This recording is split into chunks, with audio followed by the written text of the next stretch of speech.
Oke, itu dia titik noda dari Deloitte. Masih bersama saya Pak Beto dan juga Pak Johnson di acara Kumbang Channel Kumbang, Kumpul kumpul bareng bareng yo. yo. Jangan lupa setiap hari Minggu jam 8 sampai jam 10 di 98 FM. Bisa dengarkan juga online lewat www.tdm.com.mo atau seperti biasa di upload lagi, download app-nya ya. Jadi bisa langsung diklik. Nah, seperti tadi saya katakan, kita hari ini lagi dengarkan 2 CD lagi, tentunya 2 CD. CD yang pertama adalah 4 grup band ya. Barusan kita dengarkan Deloitte ya. Kita ambil tadi dari perjalanan karir 4 grup band. Ini CD-nya ya. Oke. Keluaran tahun lagu-lagunya keluaran tahun 77 dan 78. Berarti tahun 70-an benar ya. Ini bandnya ada 4 di dalam CD ini. Yang satu tadi Deloitte seperti saya katakan, lalu The Mercies, ada Kus Plus, ada Panbers ya. Yang kita akan baca dari Wikipedia seperti biasa, beberapa informasi tentang mereka aja, nggak bisa semuanya karena nggak ada waktunya, nggak cukup waktunya ya. Lalu CD yang satunya lagi adalah CD Kisah Cinta. Wah, Kisah Cinta seri ketiga ya. Kisah Cinta seri ketiga ini campuran ya, kompilasi. Tapi juga ada Kus Plus, ada Deloitte, ada The Mercies juga, cuman juga ada campuran yang lain ya. Ada Endang Estorina, ada Rano Karno, dan Nela Regar, Obi Mesak, Nurafni Octavia, Diana Nasution. Ini kita nggak akan baca ya, kita fokus sama yang 4 grup band ini. Doesn't mean mereka nggak important, of course mereka important, tapi like I said, nggak ada waktu untuk ngejelasinnya gitu loh, dan bercerita tentang ini artis ini satu persatu ya. Jadi nanti kalau kita ada CD lain yang ada mereka, baru kita baca ya satu persatu tentang mereka. Jadi hari ini kita baca tentang 4 grup band ini dulu ya, dan kita tetap masih mendengarkan dari album yang ini. Tapi rata-rata saya ambil yang sama ya, Deloitte, Kus Plus, dan juga The Mercy. Oke. Now, it's time for us to learn about our Indonesian bands. Okay. Legendary bands ya. Band-band legendaris. Tadi Deloitte. Wikipedia bilang Deloitte adalah grup musik legendaris dari Indonesia yang populer pada tahun 70-an. Memiliki banyak penggemar tidak hanya di tanah air, tapi hingga Malaysia dan Singapura. Dan obviously Makau juga. Pak Johnson suka kan Deloitte ya Pak Johnson ya? Suka. Pak Johnson suka hampir semuanya ini sebenarnya. Deloitte, Iya, Kus Plus, Panbers, The Mercies ya. semua. Semuanya. Jadi nggak cuma di Malaysia dan Singapura malah ya, sampai ke luar negeri. Dan hemat saya kayaknya di Belanda juga orang demen deh Deloitte, Kus Plus, Panbers, dan lain sebagainya. Lagu-lagu Deloitte hingga saat ini masih sering terdengar karena banyak diaransemen ulang ya oleh band-band masa kini. Nama anggota band Deloitte pada awal debutnya adalah Bartje van Houten. Ini orang campuran Belanda kayak kali ya. Coba kita cek. Bartje van Houten.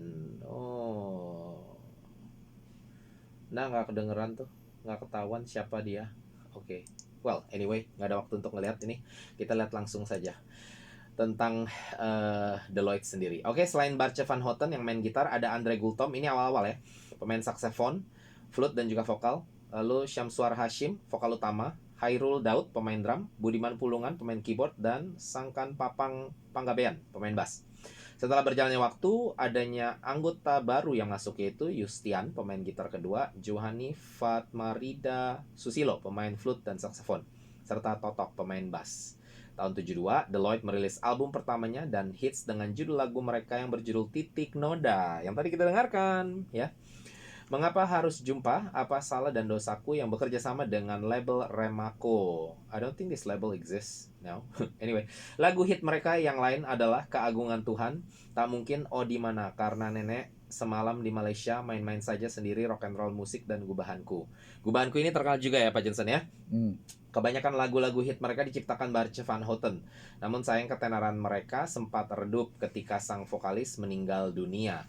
Lagu Main-Main Saja juga sempat didaur ulang oleh penyanyi cilik Anggi Kamalsah, album Dokter-Dokteran pada tahun 99. Sedangkan lagu Tak Mungkin sempat dirilis ulang oleh Marshanda pada tahun 2017 untuk dijadikan soundtrack sinetron Tikus dan Kucing yang ditayangkan di SCTV. Mereka punya album tahun 70, 71, 71, 71. Kok 71 albumnya banyak banget ya. Tiga album mereka punya. Well, totalnya mereka ada 1, 2, 3, 4, 5, 6 album yang dirilis dari tahun 70 sampai 74. Dan seperti tadi kita sudah dengar, sampai hari ini pun lagu-lagu yang masih dimainkan. Oke, yang berikutnya Koes Plus. Koes Plus cukup panjang, jadi saya baca singkat saja ya. Koes Plus adalah grup musik Indonesia yang dibentuk sebagai kelanjutan dari grup Koes Bersaudara. Grup musik yang puncak popularitasnya terjadi pada dasawarsa 70-an ini dianggap sebagai salah satu pelopor musik pop dan rock and roll di Indonesia. Jadi berarti mereka The Beatles of Indonesia. Meskipun dalam perjalanan sejarahnya terjadi pergantian personil, ya, formasi yang paling awet dan paling dikenal adalah Tony Kuswoyo, ya, keyboard, gitar, melodi, Yon K atau Yon Kuswoyo, gitar ritmik, Yok K atau Yok Kuswoyo, kan tadi dikatakan di situ Kus bersaudara ya, Kuswoyo bersaudara ya, Yok K atau Yok Kuswoyo main gitar bass, dan juga Muri main drum dan perkusi. Semua anggota mengisi vokal dan mencipta lagu. Oh, bener ini ya. Jadi dia punya olah vokalnya juga berarti lebih rame makanya ya, karena seluruhnya isi vokal juga. Pendirian daripada Koes Plus merupakan konsekuensi dari keluarnya Nomo Kuswoyo dari Koes Bersaudara karena memilih untuk berkarir di luar musik. Tony Kuswoyo sebagai anggota paling senior lalu merekrut Muri dan Totok AR yang bukan anggota keluarga Kuswoyo sebagai pengganti Nomo Kuswoyo dan Yok Kuswoyo untuk memainkan berturut-turut drum dan gitar bass. Karena kemudian Yok bergabung, Totok AR memutuskan untuk keluar. Setelah meninggalnya Tony pada tahun 87, formasi pada tiap album atau show berubah-ubah, tetapi dengan Yon Kuswoyo tetap bertahan di dalamnya. Grup ini tidak aktif sejak meninggalnya Yon pada tahun 2018. Jadi sampai tahun 2018 mereka tetap aktif ya. Tapi sampai sekarang pun tetap lagu-lagunya Koes Plus ini tetap terkenal ya. Tetap banyak dinyanyikan kembali juga, banyak diaransemen ulang lah gitu. Contohnya Ernie Johan dan Ari Kusmiran pernah mengeluarkan album kolaborasi dengan Koes Plus. Kelompok vokal Lex Trio dan komposer Erwin Gutawa buat album khusus menyanyikan lagu-lagu Koes Plus. Terus lagu Cintamu Telah Berlalu dinyanyikan ulang oleh Chrisye, almarhum Chrisye ya.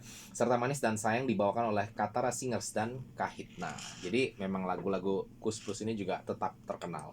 Oke, yang berikutnya langsung saja Panbers juga ini brothers ya, bersaudara ya. Ini zaman dulu memang mainnya bersaudara gitu ya.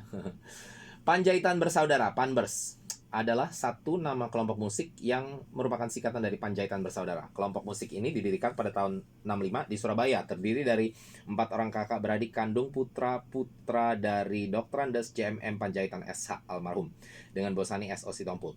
Mereka adalah Hans Panjaitan pada lead gitar, Benny Panjaitan vokal dan rhythm gitar, Dewan Panjaitan pada bass dan keyboard, serta Asido Panjaitan pada drum.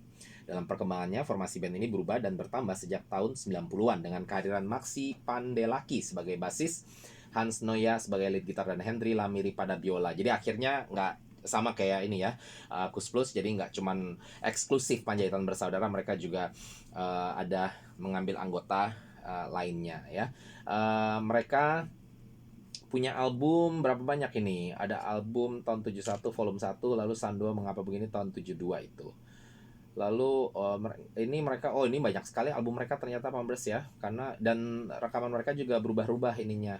Label rekaman mereka PT Dimita Molding Industries 3 album, PT Remako 8 album, PT Irama Tara 2 album, PT Flower Sound 4 album, PT DS Record 1, Satria Kurnia Record 2, Distara 1, B Production Limited Switzerland, wow, 1 CD lagu Panbers dalam bahasa Inggris dan Jerman. That's amazing. Wow, cukup bangga ya. Ini cikal bakalnya artis Indonesia berprestasi di luar negeri ya. Lalu kemudian ada Anggun dan seterusnya ya. Ada Agnes Mo, dan juga yang paling terakhir kita dengar, saya tahu si siapa tuh, Afgan ya, yang lagi mencoba berkarir di luar negeri. Oke. PT Harpa Record 1 album, Bravo Record 1 album. Wow, cukup berprestasi. Oke, yang terakhir The Mercies Indonesia. Jangan salah ya, ada band The Mercy soalnya di luar negeri. The Mercies adalah sebuah grup musik asal Indonesia yang dibentuk di Medan pada tahun 65 dan sempat populer di era 70-an. Awal pembentukan pertama kali pada tahun 65 bersama 5 orang, yakni Erwin Harahap gitar, Rinto Harahap bass. Rinto Harahap kemudian jadi solo artis ya, dan cukup terkenal. Reynold Panggabean drum, Rizal Arsyad gitar dan vokal, dan Iskandar alias Bun di keyboard. Band ini dibangun oleh sekelompok anak muda yang berasal dari satu daerah di Medan, Sumatera Utara, yang punya satu visi yang sama, membentuk band pesta. Band ini di bawah pimpinan Rizal Arsyad, mantan suami Lis Sugianto, dan Reynold didapuk menjadi drummernya. Grup ini selalu mengikuti tren perkembangan musik mancanegara, sehingga mereka sering mengacu pada band The Beatles, The Bee Gees, The Hollies, CCR, maupun Monkees. Sesekali mereka juga membawakan lagu-lagu band nasional seperti Kus Plus dengan hitnya Telaga Sunyi. Jadi The Mercies ini obviously juniornya Kus Plus ya, karena mereka sempat mainin lagu-lagunya Kus Plus. Nama The Mercies sendiri secara spontan terbesit di ingatan mereka karena menyukai naik mobil merek Mercy. Naik Mercy toh. Jadi berarti harusnya The Mercies mereka ya. Jadi saya yang salah. Oke, jika diartikan dalam bahasa Prancis, merci artinya kasihan, atau juga bisa terima kasih. Merci. Oke, The Merci. The Merci. Keren. Mereka mengusung kisah esensial sejarah dan kenangan yang suka hura-hura, serta berkiblat dengan band pesta di Jakarta seperti Nur Bersaudara, Ceking, Cruz, dan Medinas. Oke, mereka berapa album sudah keluar? Coba kita cek. Mereka keluar 3 album kalau menurut Wikipedia ya. Volume 1, volume 2, volume 3. Tahun 72, 73, dan 73. Dan sama seperti yang 3 lainnya tadi, mereka sampai hari ini juga tetap terkenal lagu-lagunya ya. Baik lagu mereka sendiri secara pribadi, baik didaur ulang oleh band-band lain ya, khususnya band-band top 40 ya, band top 40 yang harusnya nyanyikan top 40, tapi mereka tetap suka juga mainkan lagu-lagu lama dari keempat band legendaris ini. Oke, demikian tentang 4 band legendaris ini, The Mercies, Kus Plus, Panbers, dan The Lloyd. Langsung saja kita pasangkan lagu berikutnya dari The Mercies dengan judul Usah Kau Harap. Tetap dengan acara Kumbang Channel, Kumbang Kumpul Bareng Yok.